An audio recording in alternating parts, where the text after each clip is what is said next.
Bonjour, aujourd'hui nous allons faire ensemble un fond pour créer une œuvre d'art à la manière de Miro.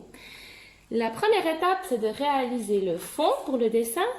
Axel va vous montrer. Vous allez avoir besoin de sachets de thé. Moi, j'ai fait ce thé il y a une demi-heure. Comme ça, maintenant, ils sont froids. Donc, on prend le sachet de thé. Il faut l'essorer un petit peu, mais pas trop. Et ensuite, vous allez frotter la feuille avec le sachet de thé pour la brunir. Tu fais ça très bien, Axel. Je vais t'aider un petit peu. On a besoin que d'une feuille. Hop. On va frotter toute notre feuille avec ce sachet de thé. Tu frottes partout, Axel? Si on trouve que le brin est trop clair, on remouille. Hop. Tu veux aussi remouiller? Voilà. Comme c'est du papier très fragile, donc on va pas frotter trop fort, sinon ça risque de faire des trous. Doucement. Voilà. Et une fois que tout le papier est bruni, eh ben, on va simplement le laisser sécher. Je vais vous expliquer en quelques mots qui est Juan Miró et qu'est-ce qu'il a fait. Juan Miró est un peintre espagnol du XXe siècle. Il a réalisé des tableaux qu'on peut admirer aujourd'hui dans les plus grands musées du monde. Ce sont ce qu'on appelle des chefs-d'œuvre. Ici, ce tableau que vous voyez là s'intitule Nocturne. Il s'est rendu célèbre grâce à ses œuvres très colorées, remplies de formes et de signes très particuliers. Ces tableaux nous font voyager dans un monde irréel qu'on peut reconnaître du premier coup d'œil. C'est son style, c'est le monde de Miró.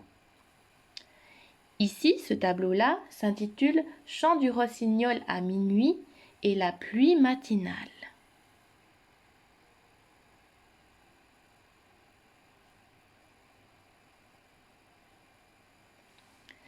On a parfois dit de lui qu'il peignait à la manière d'un enfant. Juan Miró est pourtant l'un des plus grands peintres du XXe siècle. Ses tableaux ressemblent à des rêves. Celui-ci de tableau s'intitule L'étoile du matin. Regardez bien si vous la trouvez, cette étoile. Et qu'est-ce qui vous fait penser que c'est le matin ?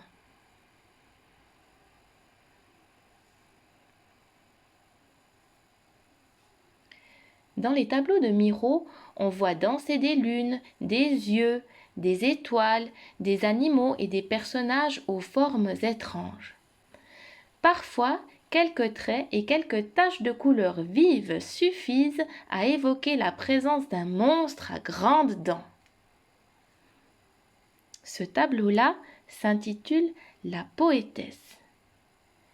Est-ce que vous voyez cette espèce de visage moustachu ?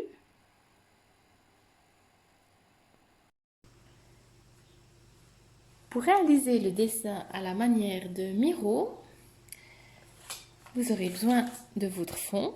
C'est celui qu'on a fait juste avant avec les sachets de thé. D'un feutre indélébile de préférence, mais ça peut aussi être un feutre normal noir. Et vous aurez aussi besoin de la page des consignes que vous trouverez à télécharger en lien de la vidéo. Donc voilà, vous aurez aussi besoin d'un dé. Et je vais vous faire la petite démo. Donc je lance le dé et je fais 4.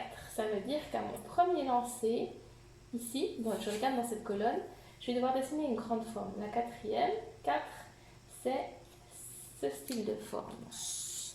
Je vais faire en grand, hop, à la manière de Miró.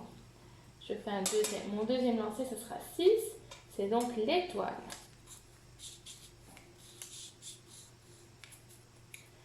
Je vais la colorer.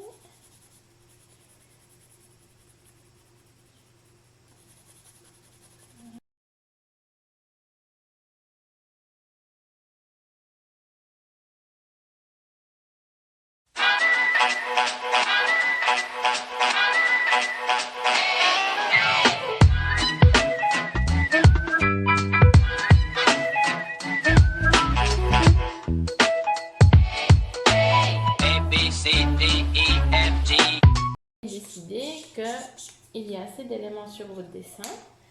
Vous pourrez continuer ensuite en rajoutant quelques touches de couleurs avec du bleu, du rouge, du gris, du jaune, des couleurs qui reviennent souvent dans les dessins de Miro. Donc, voici l'ébauche de mon dessin. À vous de continuer et de vous laisser inspirer.